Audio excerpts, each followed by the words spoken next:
For more on Women's Day celebration, Chief Impact Officer of Unfair Changemakers, Krishna, joins me live from India. Thank you for joining us on The World Now. Let's begin with the areas of investment that you consider priority for women in the world today. Thank you so much for having me here, guys. It's wonderful, and wherever you are across the world, is a huge namaste to all of you and much love. So priority, as I just heard you at the background talking about investing in women and accelerating progress. I mean, the strategy here is, at least through my area of work, is empowering women through a lot of education, a lot of training, and that's what my company Unfair Changemakers does. But if you go back to understand what progress really means, it's not about looking at what it is right now, but moving towards what will be.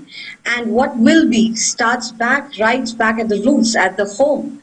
At the home, the caregivers, the role models to children. These are the people who are going to lay the foundation for every girl child to actually move towards that progress. So we are talking about third world countries, and even many of the first world countries who these days are talking about women's empowerment.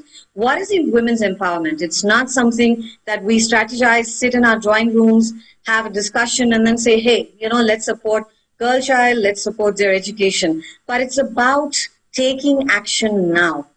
So ask yourselves, what is it that I can do for the girl child? What is it that I can do for a woman? And that's not just women building women, but it's also the men as role models at home for their daughters to actually tell their sons and prove it to their daughters that, hey, I'm standing behind you 100%. And that's what the strategy needs to be there. So it's investing in women right from the day that they're born, right from the time that they're in the womb, to the time that they're actually just passing out, going out into the world. You can support them. So start right now.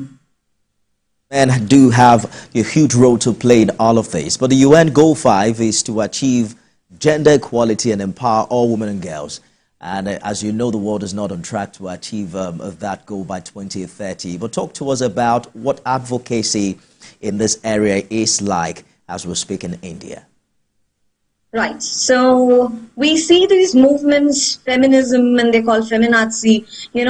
I have been noticing in my area of work, and whenever I'm going for training sessions, I see women actually trying to bring the other genders down to actually say that we are empowered. That's not what it is. We coexist with the other genders, gender being fluid at this point of time. But if we were to just go back in time and just talk about a man and woman, there is no necessity women, ladies especially, you lovely women there, to bring down a man to actually feel more powerful. That is gender disparity. I mean, you are already telling yourself that, hey, I'm not equal, so I'm going to bring you down and then feel good about it. That's not what it is. So why not actually get to a state of mind where you feel powerful and actually start from there? Men will join the bandwagon and actually support us in this journey. And I'm saying this only with experience that, yes, I have wonderful men that work alongside me to actually support this cause. So when we talk about inclusion, I think this time, it's about inspiring inclusion as a theme for International Women's Day. And I would love to say, inspire inclusion in every area of your life. Indeed. So it starts with you. Are you including yourself first in whatever you're doing? Do you accept yourself? When you accept yourself, you are able to actually accept everyone else, whether it's a woman, whether it's a man, whether it's other beautiful genders that we talk about here. So in India, the movement is, at least in the way it's going, is, okay, how am I going to empower another woman by bringing someone down? That is slowly coming down. We are accepting that we are who we are. And how do we include the men in our movement as well, and vice versa? We need to coexist. So that's how it is right now in India, guys. I'm just wondering how much traction that is gaining with the news we're hearing coming out of India. We hear that crimes against women rose by some 87% over the past 10 years between 2011 and 2021, according to National Crime Records Bureau. Does that match the reality in India, and what's been done, to address this? Lovely. I think that's a wonderful question because we do hear about this just like any other country. Yes, there are crimes against women, there are crimes against men, other genders as well.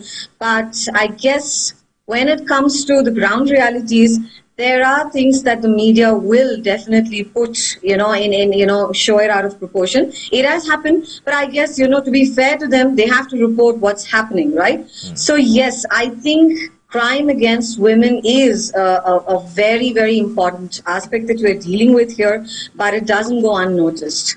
There are ways and means that this thing can be curtailed and curbed, and the best way that I think so, at least, again with my experience, is education and education and education. I will like to repeat it. We need to educate women enough to understand how are you going to actually stand up for who you are. Every time you talk about carrying a label of illiteracy, there is going to be something that you don't know, and there are people going to take advantage of you. So you do see crimes happening in major cities, semi-urban areas, even the rural areas. Are is the legal system standing for, protecting the women? Yes, definitely, yes.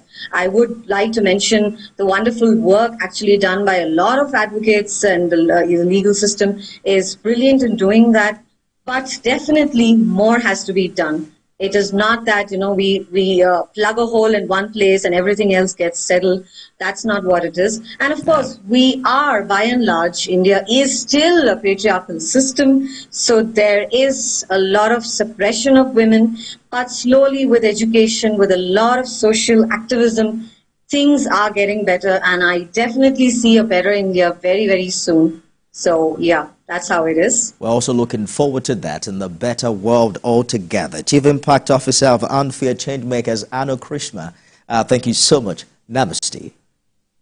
Thank you so much for having me here and inspiring inclusion. Let's celebrate all genders. That's what I'd like to say. Thank you so much, and a happy Women's Day to each one of those wonderful, beautiful women out there. Thank you so much. Wish you the same. We're back with more stories.